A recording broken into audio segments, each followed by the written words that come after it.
She was left for dead with a sign that said "useless mouth" until a silent rancher took her in. The sun scorched down upon the endless stretch of desert, baking the earth until it cracked like broken porcelain. Wind howled low between distant rock spires, kicking up dust and dry memories of cruelty. Bound to a weather-worn wooden post, far from any road or mercy, was a young woman, barefoot, bruised, belly swollen with child. Her name was Lila. 7 months pregnant, her body leaned forward in exhaustion. Her wrists were tied tightly behind the post. Her ankles scraped raw where the rope had cut through. A rag, blood-stained and coarse, was stuffed into her mouth, tied at the back of her head, and from her throat hung a wooden placard, nailed crudely with wire. It read, "Useless mouth." She tried to scream, but nothing came, only a rasping sound, broken, guttural. Her lips moved, her eyes pleaded, but the sound that escaped her was no more than a soft, pitiful gurgle. Her throat had been torn inside, violently, her vocal cords severed. Not even her breath could form a word anymore. A gust of wind lifted her tangled blonde hair. Her eyes blinked against the sting of sand. Somewhere in the distance, hooves echoed, and laughter rang out, coarse, heartless. "She's no good for anything now," a man's voice called. "Let the buzzards feed. Ain't like she can tell a soul." Another voice jeered back, "Let the desert do the talking." Then silence. Lila sagged against the pole, her knees giving way, the baby inside her shifting as if sensing the fear rising in her chest. Her tears mixed with sweat and blood, but she no longer had the strength to cry aloud, not that she could. And then, faintly, through the dry air, came a different sound. The low creak of leather, the slow step of hooves. A shadow stretched across the sand in front of her, long and steady. It was not from a vulture or a monster. It was from a man, a tall figure dismounted from a black horse, his silhouette framed by the sun. He wore a wide-brimmed hat pulled low, a scarf across his neck, and his shirt sleeves were rolled, exposing forearms weathered by time and work. He didn't say a word at first. He didn't need to. He stepped closer, and when his eyes fell on her, bleeding, shaking, bound, he froze. The silence between them was heavy with shock and fury, though not the kind that came with chaos. This was cold, deliberate, dangerous fury. He reached behind her head and gently untied the cloth gag, catching it as it fell away. She tried to speak, to warn, to explain, but only broken, hoarse gasps escaped. Her mouth moved, forming invisible words. "Shh," he said, voice soft like cotton but firm as pine. "Don't hurt yourself." He crouched down, pulling a knife from his belt. The blade flashed silver as he cut the rope around her wrists and ankles. She slumped forward, and he caught her in his arms, lifting her like she weighed nothing. "I've got you," he whispered. Her hands curled into his shirt weakly. She still tried to speak, her throat clicking as if begging him to understand. He looked down, saw the tremble of her lips, the swell of her stomach. "I don't know who did this to you," he said slowly, "but they won't touch you again." She looked up into his eyes, green-gray, storm-colored, and for a moment time stopped. Not because he was a stranger, but because he wasn't. Somehow, something in his gaze told her he knew this kind of pain. Not the same scars, but the same silence. He adjusted her in his arms, whistled low to his horse, then climbed into the saddle with her held close. As the horse started toward the hills, he spoke again, quiet but certain. "My name's Thomas." He looked down at her once more, unsure if she could hear him clearly. "Can you tell me your name?" Lila tried. Her mouth opened, her breath hitched, but again nothing. Just the raw, broken hum of air in a throat that no longer worked. She shook her head, tears finally falling. Thomas nodded once.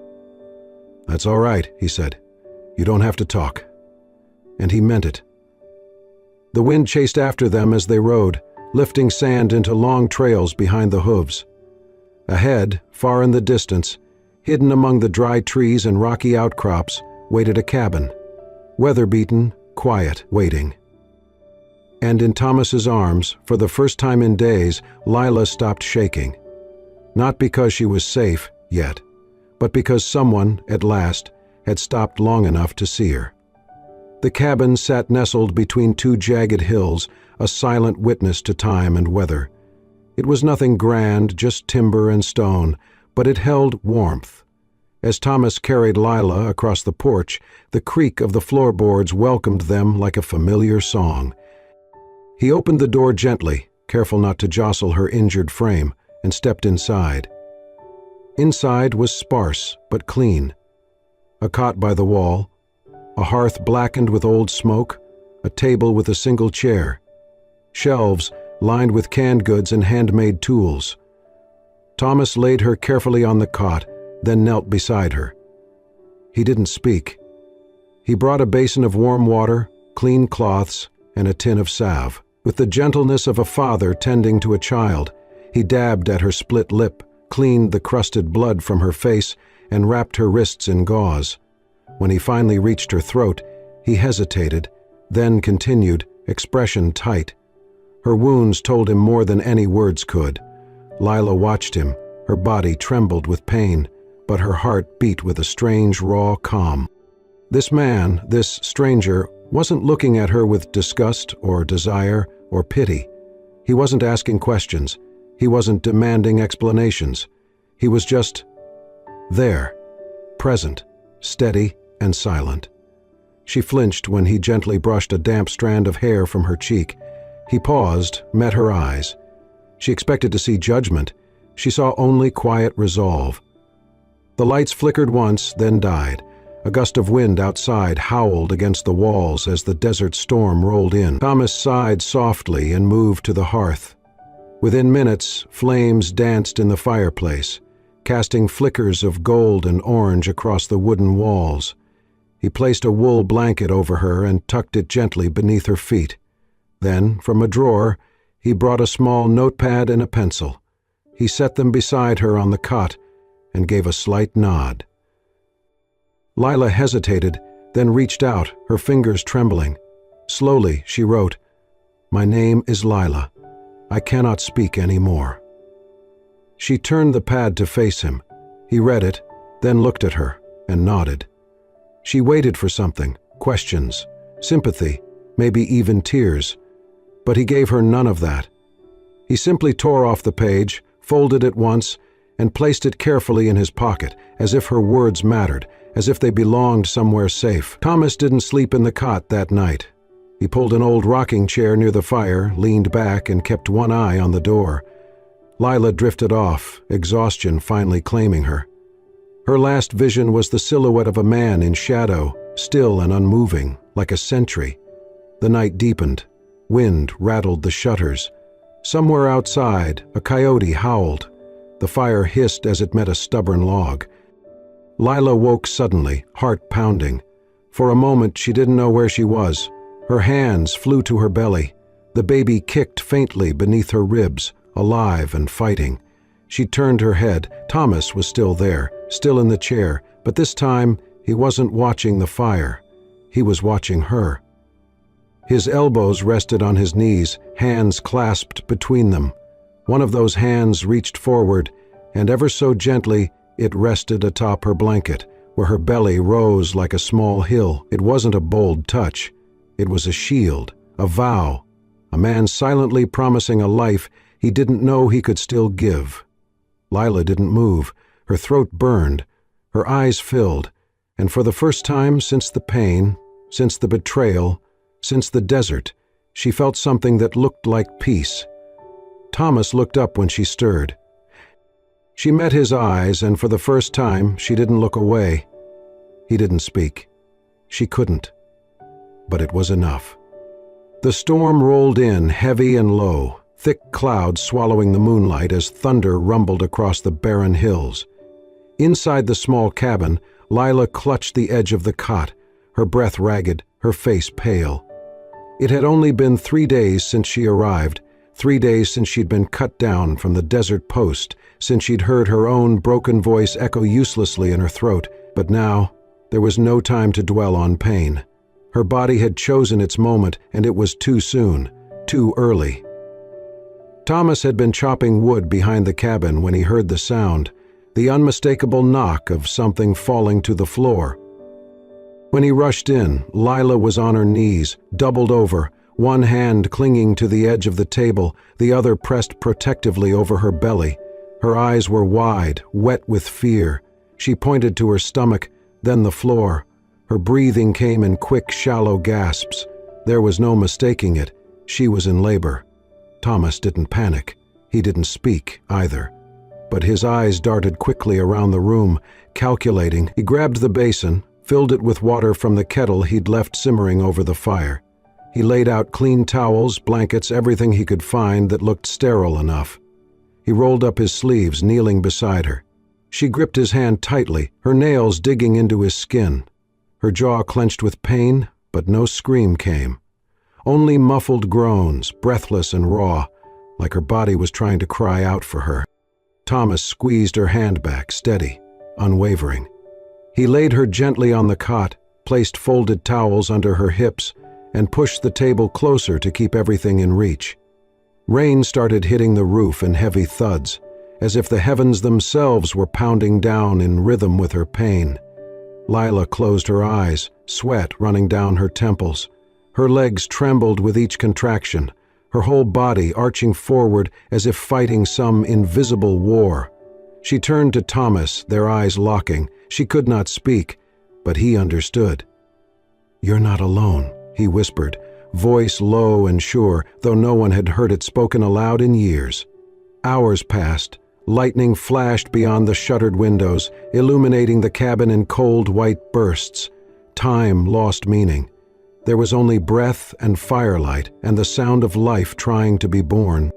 Then, in a sudden, final wave of effort, Lila cried out silently, her mouth open in a scream she could not give voice to, her hands fisting the sheets, and then the room filled with a sound that did not come from her. It was the cry of a baby, sharp, demanding, alive. Thomas blinked in shock, his hands trembling slightly as he held the slick, tiny body. A boy, his lungs strong, his limbs reaching, his eyes squeezing shut against the light. He quickly wrapped the baby in a soft towel and placed him on Lila's chest. Her hands immediately cradled the infant. Her body collapsed with exhaustion, but her eyes filled with something brighter than tears. It was all. It was life. Thomas stepped back. He looked at them, mother and child, and something in his chest cracked open. He turned without a word, walked to the door, opened it into the rain. Outside, the wind hit him like a baptism. He walked out onto the porch and gripped the wooden railing until his knuckles turned white. His shoulders rose and fell with each breath, but no sound came from him. No sob, only water, some from the sky, some from his eyes. He stood there, still as stone, as thunder echoed across the day. And in that moment, a man who hadn't spoken more than a few words in a decade, who had buried his voice along with his son, let himself break. But not from pain, from something else, something softer, something beginning. The days passed quietly, each one marked by the small rhythm of survival. The baby, whom Lila had named Micah by writing the name on a piece of folded paper, brought life into the cabin in ways neither of them had expected. His soft cries, his hunger, his warm weight in her arms, each moment reminded her that life was moving forward, even when her voice could not. Thomas had taken to carving during the long hours. He fashioned a small cradle out of cedar wood, carefully sanded and fitted, with gentle curves and no sharp edges. Lila watched him work from her place near the hearth, Micah sleeping against her chest. She could not speak her gratitude, but he read it in her eye. One evening, after Micah had drifted to sleep and the wind whispered low against the walls, Lila sat beside the cradle. The fire cast her face in soft gold as she wrote carefully on a small piece of paper torn from the back of an old ledger. I used to think I did not deserve to be a mother. I used to think love was something cruel dressed as kindness. I trusted a man who said sweet things, who made promises. When I told him I was pregnant, he called me a liar, He said I was a monster trying to trap him. Then he and his men, they made sure I could never lie again. They took my voice." She placed the paper next to Micah's sleeping form and stood there a long while, her hand resting gently on the side of the cradle, as if bracing herself against memory. Thomas found the note hours later, after she had gone to bed. He read it in the light of the fire, his fingers trembling at the edge of the paper. His breath caught in his chest as he imagined her, pregnant, afraid, betrayed, mutilated, left to die. A flood of images rushed into his mind. His wife, her laughter in the kitchen, the sound of their son's feet pattering across the floor, the moment he smelled smoke and knew the world was burning. He had not been able to save them. And for 10 long years, he had spoken to no one, not out of anger, but because there was no one left to hear. Now, he sat in silence again, but it was different. It was no longer empty. The woman sleeping down the hall had survived something monstrous, and she had kept going. Thomas folded the note gently, as if it were something sacred, and placed it in a drawer next to the others she had written. He walked to the cradle, looked down at Micah's tiny chest rising and falling. A life born from pain, but filled with peace. The fire crackled low. He walked quietly down the hall and paused at her door. She was lying on her side, her back to him, the quilt pulled high over her shoulders. "I know you can't hear me like you used to," he said softly, the first full sentence he had spoken aloud in days, maybe weeks. "But I need to say this anyway." He stepped inside, just far enough that his voice would not wake the baby. "I know what it is to lose someone, to lose everything. I've lived in silence because I did not know how to speak without them." He exhaled. "But you speak without sound. And somehow I hear you more clearly than anyone else I have ever known." She did not stir. He almost turned to leave, but then he saw it, the slightest shift of her shoulder. She was listening. Thomas smiled faintly. "You may not be able to speak," he whispered, "but did you know? You have a beautiful smile." The air hung still. "When you smile at your boy, I see it. And I remember what it felt like to believe in something good." He did not wait for a response. He simply stepped back into the hallway, letting the door close behind him with a soft click. And in the room, Lila wiped away the single tear rolling down her cheek, not from sorrow, but from something else, something like hope.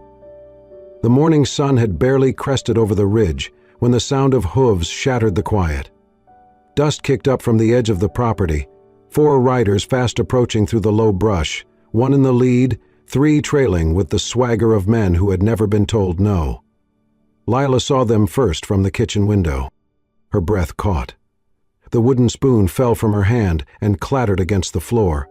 She rushed to the door, heart pounding, and looked toward the pasture where Thomas was tending to the fence. Their eyes met for half a second. She didn't need to write a word. He understood immediately. Thomas wiped his hands on his pants, tossed the hammer aside and started walking, slow, deliberate steps toward the front of the cabin. The lead rider reined in his horse and dismounted with an arrogant ease, slapping dust from his jacket. His face was harder now, more weathered than Lila remembered, but the sneer was the same. It was him, the man who had ruined her voice, the one who left her to die. "Well, I'll be damned," the man said, smirking as he took a few steps forward, eyes raking over the property. "Still standing, huh?" He glanced toward the door. "And I see you've been playing house." He jerked his chin toward the baby's soft coos coming faintly from inside the cabin. "That's my boy. Came to collect him." Thomas stopped on the front step, his body broad and unmoving. The man raised an eyebrow. "What's the matter? Cat got your tongue?" He barked a laugh, looking back at his companions who snickered behind him. "Hell, maybe the girl picked herself a man who can't talk either. Makes it easier to lie, don't it?" Thomas didn't flinch, didn't blink. His eyes, hard as carved stone, locked under the intruder's. "Step aside," the man said, trying again. "I got rights. Still no movement. "You deaf too?" The man took one bold step forward. "I said—" Thomas moved. Not with words, but with fists. The punch landed with the weight of years behind it. The man staggered back, spitting blood, stunned. Before he could recover, Thomas was on him. The second blow cracked across his jaw, sending him to the ground. The other three men made to draw their weapons, but something in Thomas's glare stopped them cold. It wasn't just a man defending a woman. It was a man who had lost everything once and wasn't about to let it happen again. Two of the men turned their horses and rode off without a word. The third backed away slowly, palms raised, then followed.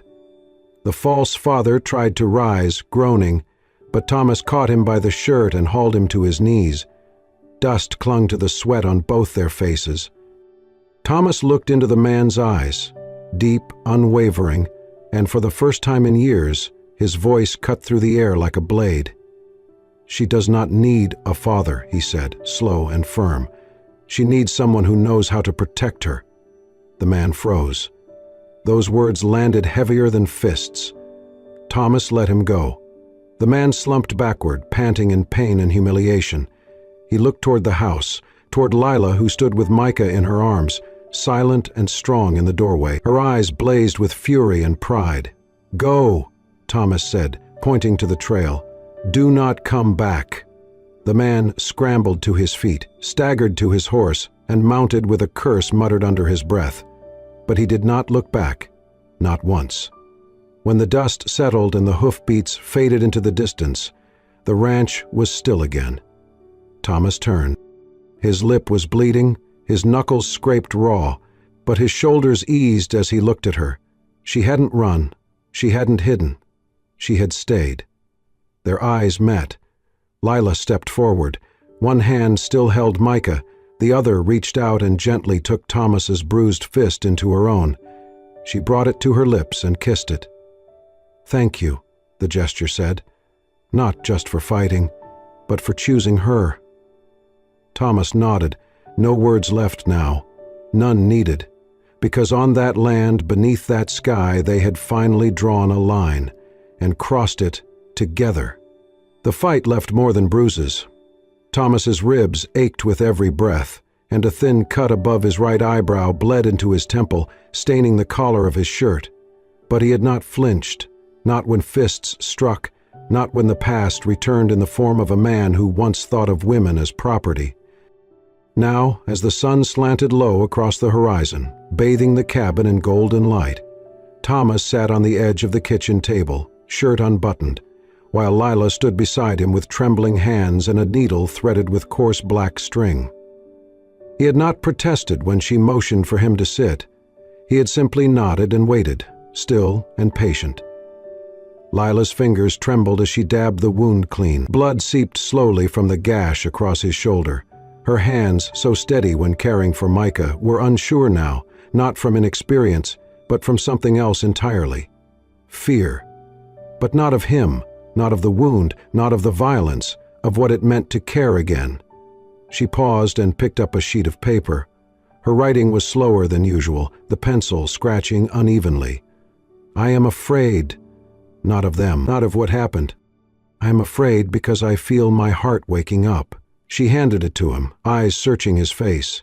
He read it, then looked at her, and for the first time, Thomas smiled. It was small, almost hesitant, as though he had forgotten how, but it was real. She smiled back, faintly, and returned to her task. The thread pierced skin, and he flinched, but made no sound. Later that afternoon, when the cabin was quiet again and Micah had fallen asleep after feeding, Lila stepped outside onto the porch. The wind had changed. The heat of the day had softened into something cooler, more forgiving. She held Micah close, rocking him slowly, her lips brushing his soft hair. She moved her mouth to form a single word. Hope. No sound came, but it did not matter. Thomas stood just inside the doorway, watching. He saw her mouth shape the word, saw the peace in her eyes, and in a voice thick from years of silence he whispered, "Lila."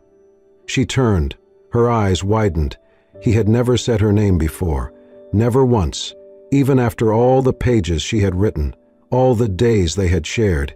And now, Lila, he said again, barely above a breath. His voice was rough, unused, but it carried more weight than any shout. She walked to him slowly, still holding Micah. He swallowed hard. "Thank you," he said, voice trembling, "for making this house breathe again." She stood there, frozen, not from fear, but from something else. Awe, maybe, disbelief, the kind of stillness that comes only when something sacred is happening. He reached forward, brushing a loose strand of hair from her face. His hand lingered at her cheek, the calluses warm against her skin. She leaned into the touch. Then, without needing permission, she placed Micah gently into his arms. He took the child like he was holding light, fragile, sacred, new. She wrote one word on the back of the old envelope she found near the door, "Family," and showed it to him. His eyes stung with sudden heat. "Yes," he whispered. They sat together on the porch steps, the baby between them, the sky wide and filled with the pink haze of a setting sun. No more voices were needed. Not tonight. The desert winds had softened. The days grew a little longer, a little warmer, and the land, though still dry and hard, began to show signs of yielding under tender care. Just beyond the porch, 2 rows of soil now bore the fragile beginnings of green shoots, coaxed from the earth by Lila's patient hands. She had never planted anything before, never stayed long enough in one place to believe something could grow, but here things were different. She named her son Elijah. She wrote it on the first page of the worn notebook Thomas had given her, beneath the date of his birth and a single sentence, "Elijah, he who survives." It was the name of resilience, of storms weathered, of voices taken and strength reclaimed. Thomas did not question it.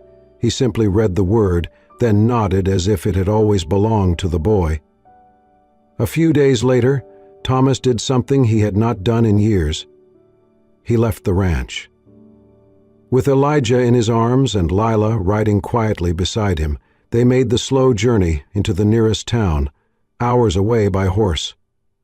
It was the first time Lila had seen people since the attack. She kept her head low under the brim of her hat, but Thomas never left her side. At the clerk's office, Thomas filled out the paperwork for Elijah's birth certificate. Lila could not sign, so Thomas wrote his name slowly on the line marked Father. When the clerk glanced up, surprised, Thomas did not flinch. He simply said, "He's ours." The clerk didn't ask anything more. On the way home, Thomas taught Lila how to guide the horse gently, how to hold the reins without tension. Her hands were still unsure, but he was patient, riding beside her at a slow pace. She wrote questions in her notebook, held them up for him to read, and he answered with small nods, soft gestures. They laughed once, when she steered too sharply and her hat flew off in the wind. Thomas retrieved it, dusted it off, and placed it back on her head with exaggerated care. She smiled. Later, back at the ranch, the days fell into a rhythm. Mornings were for feeding the animals and tending the small garden. Afternoons were for teaching, Thomas showing her how to mend fencing, how to oil leather, how to whistle loud enough to call the horses. Lila, in turn, taught him how to read her expressions better, how to understand without needing words. Elijah grew stronger by the day, his cries turning into giggles, his hands always reaching. They were not bound by blood, but something deeper. One evening, as the wind cooled and the sky turned soft gold, they sat together around the wooden table inside the cabin. Dinner was simple, stew and cornbread, the kind of meal born from shared work. Elijah slept in his cradle nearby, the fire casting shadows across the floor. Thomas looked up from his plate and studied her face in the firelight. She was smiling at something Elijah had done earlier, one of those soft, distant smiles that linger in the heart long after the moment passed. He cleared his throat. "If one day you decide to leave," he began, his voice low, steady, "I won't stop you." She looked up, startled. "I'll help you pack. I'll make sure you're safe." Her lips parted slightly, but no sound came. He continued, gaze never leaving hers. "But if you stay, then this roof is yours. Not just the porch, not just the room, all of it. The land, the name, the work, the quiet." He paused. "It will all belong to you, as long as you want it." Lila blinked hard. She reached for her notebook, but her hand stopped midway. She set it down. Instead, she reached across the table and took his hand. She did not need to write anything, not tonight. Her fingers tightened around his. And Thomas, rough and scarred, closed his eyes for a moment and simply breathed. She had chosen to stay, not out of fear, not from lack of options, but because the silence between them no longer meant emptiness. It meant home. A year passed like the slow bloom of spring in the desert, gentle, almost invisible, until one day everything had changed. The ranch, once a place of silence and solitude, had become something else entirely. With Lila's vision and Thomas's quiet hands, it was transformed into a small sanctuary, a working farm, and a safe haven for women who had known hurt but refused to be broken.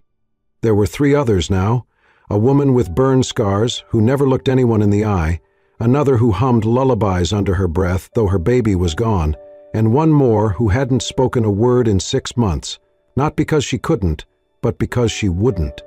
No one asked questions. They did not need to. They dug soil together, strung fences, milked goats, and hung laundry in the sun. They shared silence like others shared conversation, and Lila, golden-haired, strong-spined, soft-eyed, stood among them as one of their own, yet something more. A beginning. A promise. That evening, just as the sky was folding into shades of violet and gold, Thomas called to her with a gentle wave of his hand. He waited near the barn with Elijah perched on his hip. The boy squealed when he saw her and reached out, arms flailing. She kissed his forehead and handed him back to one of the women nearby. Thomas offered his hand. Without hesitation, she took it.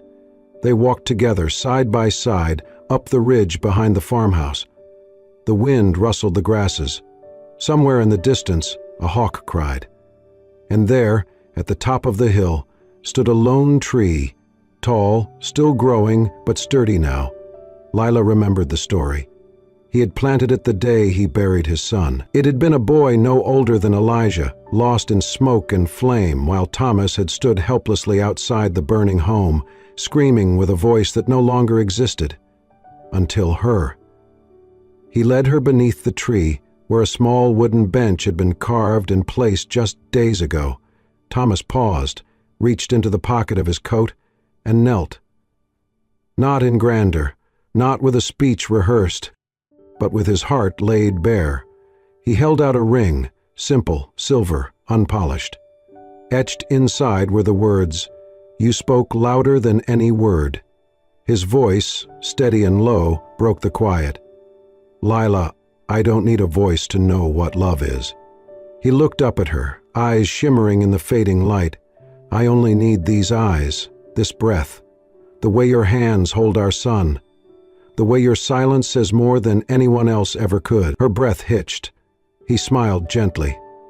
"I don't want a wedding," he said. "I want a life. With you. Here. Under this tree. Beside that cradle. Behind every door we opened together." His hand trembled slightly. "Will you stay beside me? For good? As my wife?" She didn't reach for the notebook. She didn't write a word. She only nodded, once, then again, faster, and then fell into his arms, her hands clutching at his coat, her smile wide and wet with tears. From behind them came the sound of tiny footsteps. Elijah, curly-haired and giggling, threw himself against their legs, nearly knocking them over. Lila laughed silently, her whole body trembling with joy. Thomas scooped the boy up with one arm, wrapping the other around her. The 3 of them stood together, a silhouette against the western sky, bathed in the gold of a setting sun that seemed to stretch endlessly. There were no cheers, no applause, no priest. Only the whisper of wind, the creak of tree limbs, and the heartbeat of 3 lives, woven together by the hardest parts of life and the softest parts of healing. The ring was not fancy, but the promise was. And the door they had once thought closed forever, it had never really been locked. It had just been waiting for love to knock.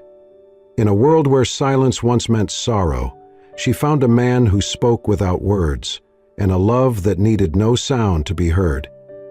If this story moved your heart, reminded you that healing is possible, that family is chosen, and that even in the harshest places, love can bloom, then subscribe to Soul-Stirring Stories for more tales of resilience, redemption, and the quiet power of human connection.